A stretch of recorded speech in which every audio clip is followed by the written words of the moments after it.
Soupir de soulagement à Sherbrooke, Stéphanie Parent, retrouvée.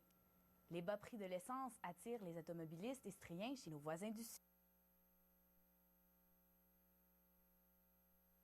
3 millions de dollars.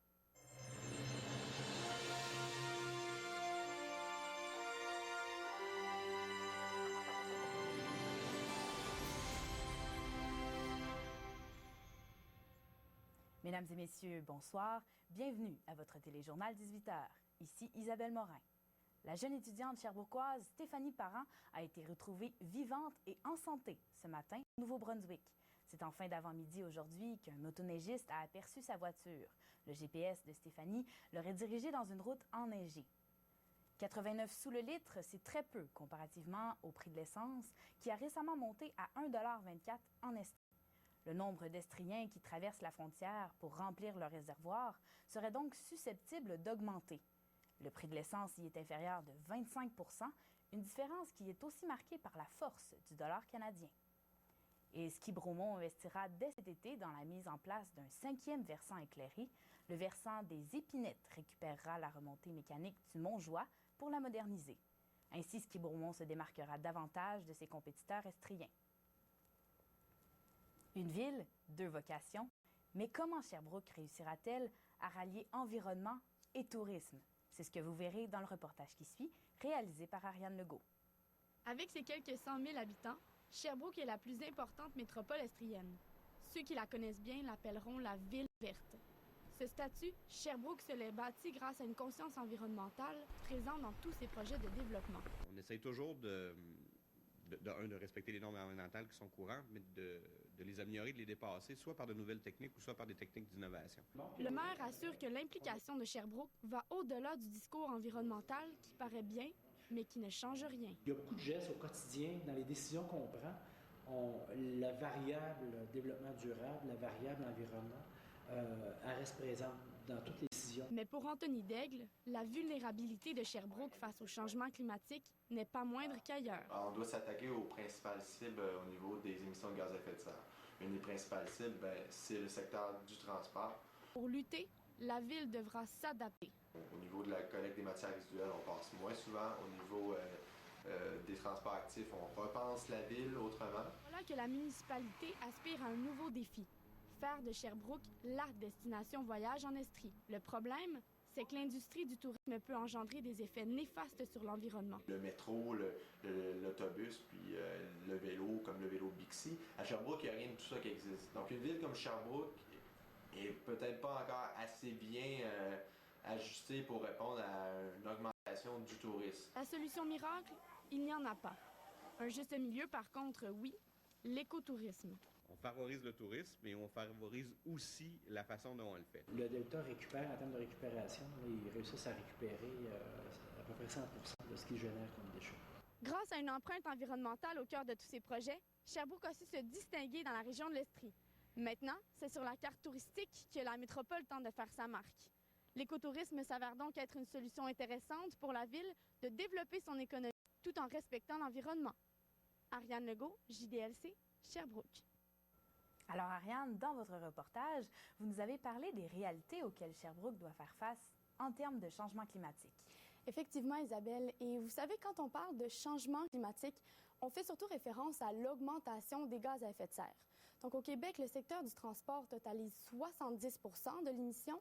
Et en ce sens, Sherbrooke continue de développer un réseau de transport collectif et actif, autant pour les citoyens que pour les touristes. Et justement, dans certains cas, on sait que le tourisme peut engendrer des effets néfastes sur l'environnement. Tout à fait. Et pour atteindre des critères écotouristiques, la Ville devra continuer de respecter les écosystèmes, de perfectionner son réseau de transport et aussi d'installer des infrastructures nécessaires dans les parcs nature. Parfait. Merci beaucoup, Ariane. Ça me fait plaisir.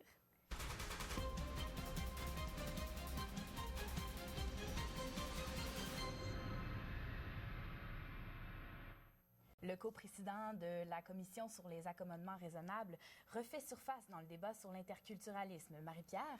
Oui, en effet, M. Gérard Bouchard considère que le gouvernement du Québec a fait certains progrès quant aux accommodements raisonnables, mais il n'en a pas assez fait. Et c'est pourquoi il organise un symposium international qui aura lieu à Montréal du 25 au 27 mai prochain.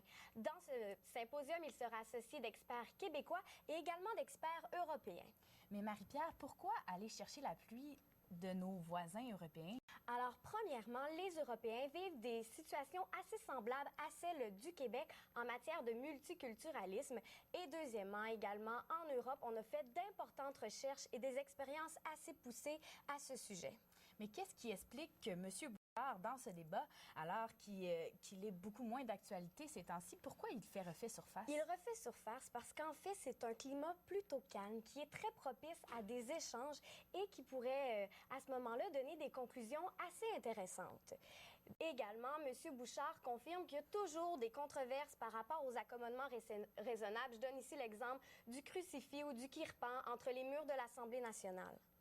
Donc, pour ceux qui souhaitent participer à ce rendez-vous à la fin mai, vous pouvez suivre le site www.symposiuminterculturalisme.com qui sera animé, entre autres, par M. Bouchard. Et Marie-Pierre, notre premier ministre perd de sa popularité. On a vu ça par rapport à la pétition qui a été faite dans le mois dernier. Il y a encore des statistiques qui prouvent ça.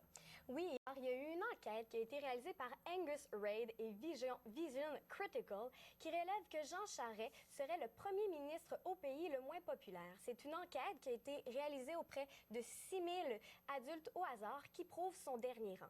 13% des répondants approuvent son travail. En tête de ce classement, c'est M. Brad Wall, qui est le premier ministre de Saskatchewan. Il remporte 63% des votes avec un échantillonnage plutôt satisfait de ses performances. Merci beaucoup, Marie-Pierre. Je vous en prie.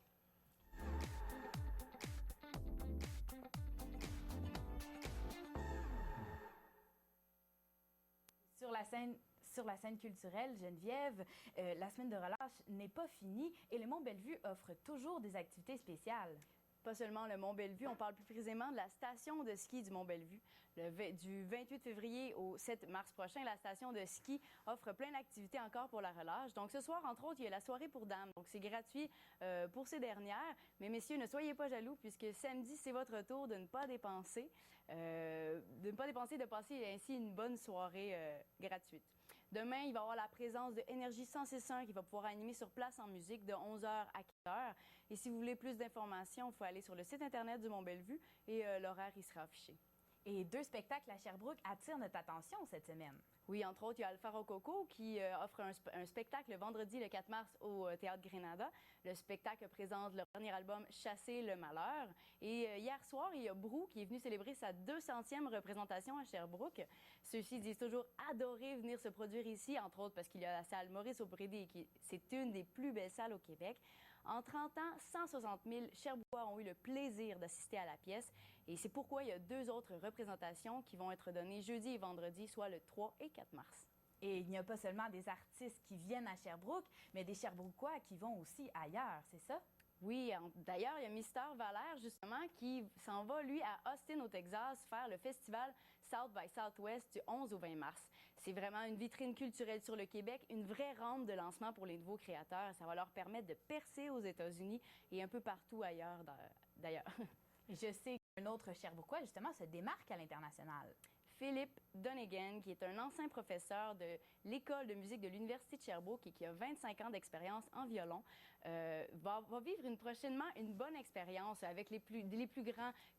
D'ailleurs, il a déjà joué avec les plus grands, Charles Aznavour, Pavarotti et maintenant Céline Dion, qui va produire son nouveau spectacle à Las Vegas. Parfait. Merci beaucoup, Geneviève. Et pour profiter davantage de la relâche, le service des sports, de la culture et de la vie communautaire de Sherbrooke offre des baignades libres aux piscines Montcalm et Dufort. L'invitation est lancée aux familles qui seraient intéressées jusqu'au 4 mars prochain entre 13h et 16h. Sur ce, je vous souhaite une excellente fin de soirée à notre antenne et à demain.